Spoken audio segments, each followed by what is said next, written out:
हाथ में पकड़ा दिया। ना चाहते हुए भी आहान को यह काम करना ही पड़ रहा था।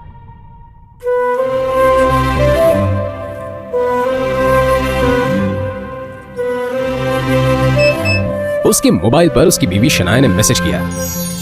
यह मैसेज पढ़ते ही आहान के होठों पर एक स्माइल आ गई और उसकी पूरे दिन की टेंशन जैसे गायब ही हो गई। आज पहली बार शनाया ने उसे ऑफिस बुलाया था।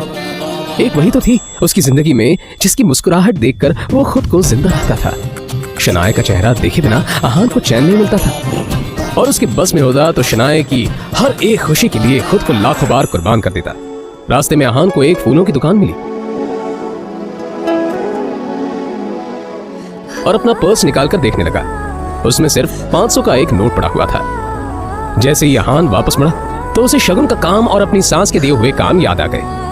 उसने एक नजर घूरकर उस सैंडल की तरफ देखा और कहा, माफ करना आंटीज और सासू माँ, आप लोगों को सादर प्रणाम। तो शनाया से बढ़कर मेरे लिए और कुछ नहीं है। थोड़ी सी डांट सुन लेंगे आपसे। और फिर उस पैसे से आहान ने शनाया के लिए फूलों का वो बुके ले लिया। आज वो पहली बार गिल कंस्ट्रक्शन के ऑफिस जा रहा था, जो कंपनी गिल खानदान की थी। ये सोचकर आज वो फूला नहीं समा रहा था कि वहां उसका अच्छे से स्वागत होगा कि तभी सामने से आने वाले एक आदमी से आहान टकरा गया।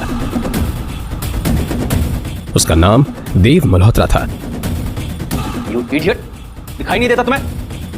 पता नहीं कहां से मुंह उठाकर चले आते हैं। इस ऑफिस में तुम्हारी ठड़े होने की भी औकात नहीं और ऐसे ठहर रहे हैं जैसे तुम्हारी खालेजी का घर है। कौन हो तुम? शायद देव मल्होत्रा ने भी उसके बदरंग कपड़ों से उसे नौकर या ऑफिस बॉय ही समझ लिया था। मल्होत्रा ने एक नजर नीचे पड़े बुके की तरफ देखा और फिर उसे अपने पैरों तले कुचल के बाहर निकल गया। आहान ने अपना सर झुकाए बस उस बुके की तरफ देखा। उधर शनाया अंदर से ये नजारा देख रही थी। तभी आहान की नजर शनाया पर पड़ी तो एक पल के लिए वो अपनी बेइज्जती भूल गया और वो शनाया के केबिन में दाखिल हो गया। वो शनाया की तरफ बढ़ा। अब जाने भी तो शनाया, जो हुआ मेरे साथ वो हुआ। अब तुम इतना टेंशन क्यों ले रही हो? जो बात गई वो बात गई। तभी शनाया चीखते हुए बोली, दूर हटिए आप मुझसे, दूर हटिए। आप चले क्यों नहीं जाते मेरी जिंदगी से? नर्क बना रखी है मेरी जिंदगी।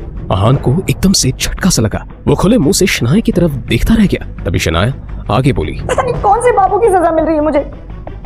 नहीं, आप चाहते क्या? पापा ने हम दोनों की शादी जबरदस्ती करवाई थी, वरना आप तो कभी मेरे लायक थे ही नहीं। और आज भी आपको पति कहते हुए मुझे शर्म आती।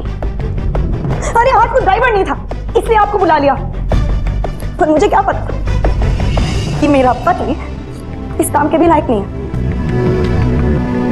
यहां आकर आपने मेरे सबसे पुराने क्लाइंट मिस्टर मल्होत्रा को नाराज कर दिया। अब कैसे होगा काम मेरा? आंखों में आंसू लिए शनाया ने आगे कहा, मैं जहां पर भी जाती हूँ आप मुझे बेइज्जती के सिवा और कुछ नहीं दे सकते। सिर्फ एक बदनुमा दाग बनकर रह गए आप मेरी जिंदगी पर। इतना कहकर शनाया कैबिन के बाहर निकल आई। तभी रास्ते में पड़े बुके की तरफ देखकर शनाया ने कहा, क्या है ये सब? क्या गंदगी फैला रखी है यहाँ पर? फेंको इसे डस्टबिन में। फूल को अपने पैरों से कुचलते हुए आगे बढ़ गई।